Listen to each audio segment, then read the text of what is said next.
Hi, my name's Dan and I'm a paramedic. I love my job, but I could be doing more for my patients and my community. See, under current California law, I can only treat patients in a few scenarios. At the scene of an emergency, while transporting a patient to the hospital, or in the emergency department before transferring the care of the patient to hospital staff. That's why I'm part of a pilot project that expands what I'm allowed to do in two big ways. First, I have more options when managing an emergency response. Sometimes a trip to the emergency department is not what's best for patients. Second, I'm able to check on patients after they're discharged from the hospital. Let me give you some examples. This is Mrs. Ruiz. Like many 911 callers, she may need services other than those offered in an emergency department.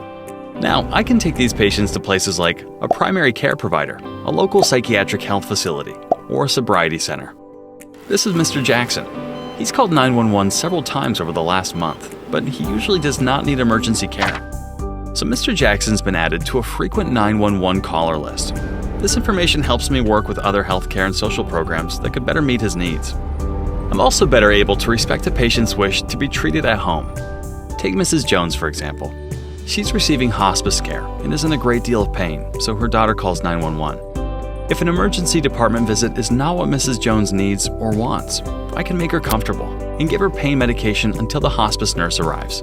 Under a community paramedicine program, I also provide services outside of 911 calls. For patients like Mr. Chen with an ongoing medical condition, I visit him in the hospital and help him follow through with his care instructions at home. I help him get the follow-up appointments he needs with his medical and home health providers so he doesn't end up back in the hospital.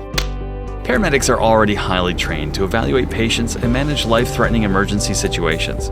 But with more flexible roles and some additional training, we can help treat patients more efficiently and at less cost outside the emergency department.